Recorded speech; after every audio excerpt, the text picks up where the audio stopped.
அல்லாஹ்வுடைய பாதுகாப்புங்கிறது மிக முக்கியமானது. அதான் எனக்கும் உங்களுக்கும் நான் சொல்றது. அல்லாஹ்வுடைய பாதுகாப்பை கேட்டுக்கிட்டே இருக்கணும். அல்லாஹ்ட்ட யா அல்லாஹ் என்னை பாதுகாத்துரு. ரசூலுல்லாஹி ஸல்லல்லாஹு அலைஹி வஸல்லம் ஃபாத்திமா அவங்களுக்கு சொன்ன துஆ தான். மறுபடியும் சொல்றேன், யா அல்லாஹ் என்னை விட்டுறாத, என்னுடைய இடத்துல என்னை விட்டுட்டு போயிடாத யா அல்லாஹ், என் கண் சிமிட்டுற நேரத்துல கூட என்னை விட்டுறாத, என் கூடவே இரு அப்படின்னு அல்லாஹ் இடத்துல கேட்டுக்கிட்டே இருக்கணும். அல்லாஹ் நம்மளை பாதுகாத்தான்னா நம்ம இந்த உலக வாழ்வு முழுவதும் பாதுகாக்கப்படுவோம். அல்லாஹ் நம்மளை பாதுகாத்தானா நம்முடைய மரண நேரம் பாதுகாக்கப்படும். அல்லாஹ் நம்மளை பாதுகாத்தானா கபருடைய அந்த நிலைமை பாதுகாக்கப்படும். அல்லாஹ் நம்மளை பாதுகாத்தானா மஹ்ஷர்ல எழுப்பப்படும் போது பாதுகாக்கப்படுவோம். அல்லாஹ் நம்மளை பாதுகாத்தானா அல்லாஹ் அரிசியுடைய நிழல்ல நம்மளை பாதுகாப்பான். அல்லாஹ் நம்மளை பாதுகாத்தானா அருமையுடைய விசாரணையில அல்லாஹ் பாதுகாப்பான். அல்லாஹ் நம்மளை பாதுகாத்தானா சிராத்துடைய பாலத்தில் அல்லாஹ் பாதுகாப்பான்.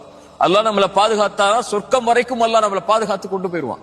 இதான் உன் இடம்னு சொல்லி அல்லாஹ் நம்மளை பாதுகாக்காமல் விட்டான்னா உலகமே ஒன்று சேர்ந்து நம்மளை பாதுகாக்க நினைச்சாலும், நமக்கு உறுதுணை அணிக்க நினைச்சாலும், நமக்கு நலவு செய்ய நினைச்சாலும் நடக்காது.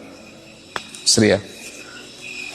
அதனால இதைத்தான் நம்முடைய வாழ்க்கையுடைய அடிப்படையா வச்சு நம்முடைய எல்லா செயல்பாடுகளையும் நம்ம அமைச்சு கொள்ளணும். அல்லாஹ் ரொம்ப நெருக்கமா வச்சிருக்கணும். அல்லாஹ்வுடைய அந்த பலம், அல்லாஹ்வுடைய அந்த பாதுகாப்பு, அல்லாஹ்வுடைய அந்த சக்தி அசைக்க முடியாத ஒண்ணு. இந்த உணர்ந்துட்டோம்னு சொன்னா, அது மேல நம்ம அதை சார்ந்து இருந்துட்டோம்னு சொன்னா, அது மேல நம்பிக்கை வச்சிட்டோம்னு சொன்னா அவ்வளவுதான்.